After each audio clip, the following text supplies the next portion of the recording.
Zooming and panning are ways to navigate around an image that you'll use often as you work on images in Photoshop. To practice working with the zoom and pan controls, open this image from the tutorial practice files, or open a large image of your own. Zooming means changing the magnification of the image, as you might do if you were looking at the sky through a telescope. You may want to zoom in for a closer view of part of an image, or you may want to zoom out to see more of an image on your screen. The most straightforward way to zoom is to select the Zoom tool toward the bottom of the Tools panel here.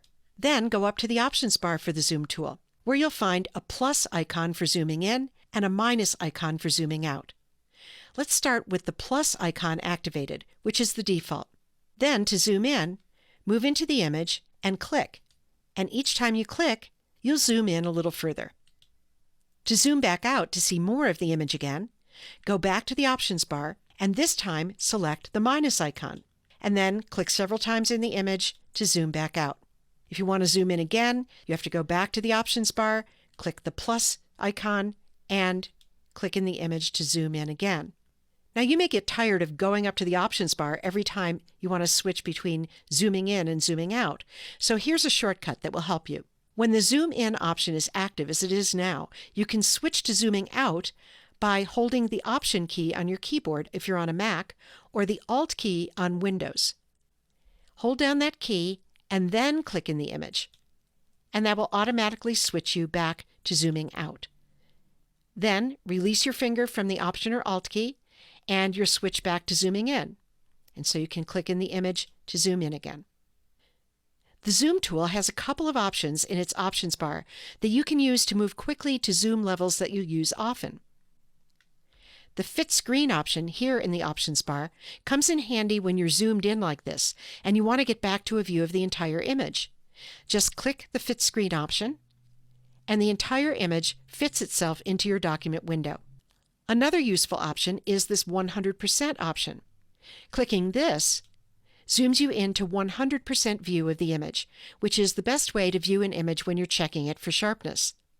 Now, I'm working on a small screen, and this image is pretty large, so when I zoom into 100%, I can't see the whole image on my screen, although you may not experience the same thing if you're working on a large monitor.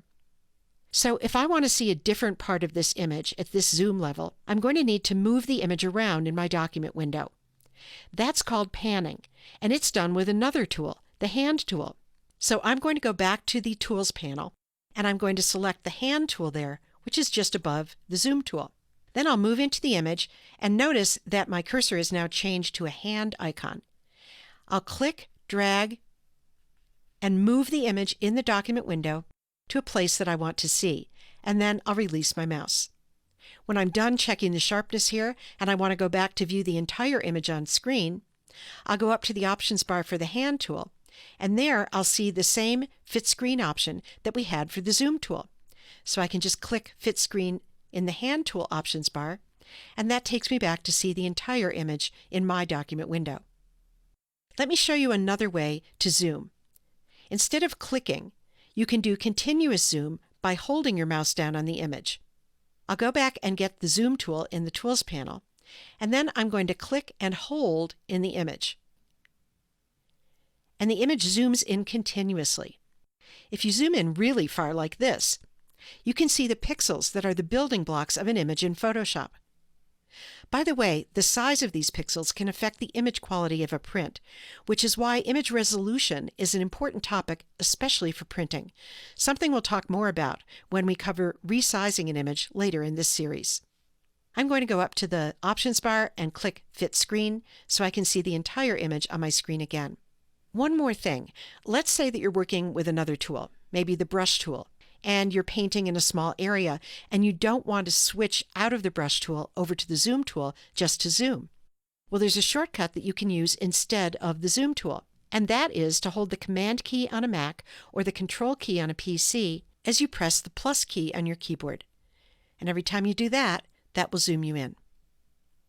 If you want to zoom back out, hold the Command key on a Mac or the Control key on a PC and press the minus key on your keyboard, and that will zoom you back out. So that's an introduction to zooming and panning that I hope will help you to navigate your images as you're working on them in Photoshop. To finish up with this lesson, you can close this image without saving.